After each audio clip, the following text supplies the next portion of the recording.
Une nuit de printemps. Paris s'endort. Les nuées, par un vent frais remué, s'éparpillent dans les airs.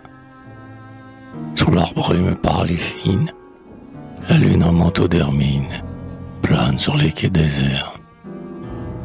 Là-bas, comme une âme en peine, une créature humaine, bras nus, les cheveux au vent, passe morne et désolée. Là-bas, dans la contre-allée, près d'un grand mur du couvent, un jet de gaz l'illumine. Sa tête est presque enfantine, mais à la molle rondeur des seins gonflés sous la bure, on devine qu'elle est mûre pour l'amour.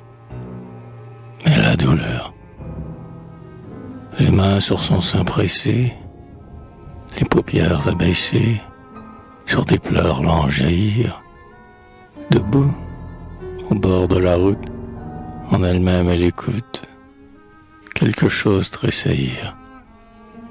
Oh mystère, quelque chose qui palpite et vit éclose dans l'être déjà vivant. Ses mains ont dans ses entrailles, comme le grain des semailles, sentit germer un enfant. Paris dort, et dans les arbres, dans la mousse des vieux marbres et les jasmins des balcons, on entend frémir la sève. Mais sur les villes qui rêvent répand ses charmes féconds. Dans la nuit tiède et clémente, où tout fleuronne et fermente, un cri d'angoisse est monté. Là-bas, sous la sombre allée, une pauvre désolée te maudit, fécondité. Au moment béni des mers, minute douce et claire, où l'incertitude a fui, heure où la jeune épousée, la main sur son flanc posée, tressaille et se dit « Salut !» Heure limpide et sereine, ta voix dans cette âme en peine n'éveille que le remords. Cheveux au vent, tête nue, elle accueille ta venue avec un salut de mort.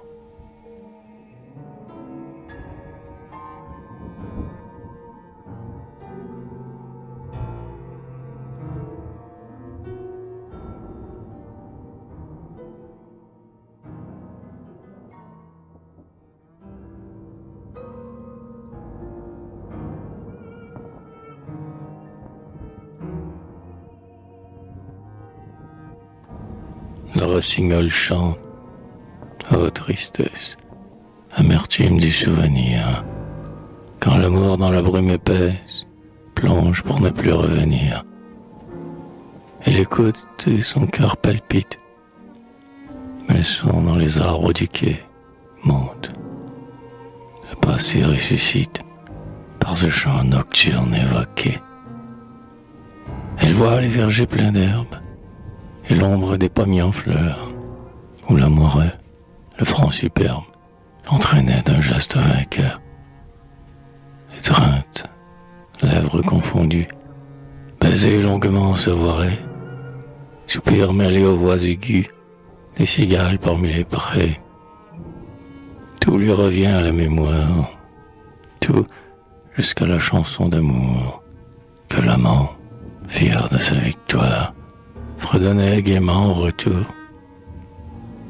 Hélas, au long du quai sonore, tandis qu'elle erre à l'abandon, à qui la redit-il encore la folle et trompeuse chanson?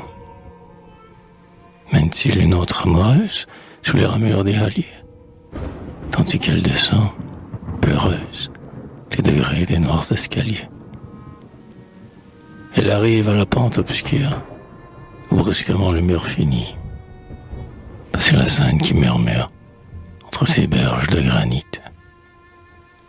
Les feux rougeâtres des lanternes et le clair de lune argenté sur les eaux profondes et ternes croisent leur tremblante clarté. Dans la rivière illuminée, on dirait le reflet joyeux une fête étrange donnée par des hôtes mystérieux. Le rossignol chante, et plaintive, l'ondereau lui frémit tout bas. La pauvre fille sans l'eau vive baignait tendrement ses pieds là. L'oiseau dit les amours honteuses et le bonheur enseveli. Les flots avec leur voix berceuse parlent de sommeil et d'oubli. Ah, l'oubli, la fin de l'épreuve. Et sur un lit de frais cailloux, dans les molles herbes du fleuve, un sommeil éternel et doux. Au bruit d'une chute soudaine, un sourd jaillissement répond. Et l'onde qui bouillonne entraîne un corps sous les arches du pont.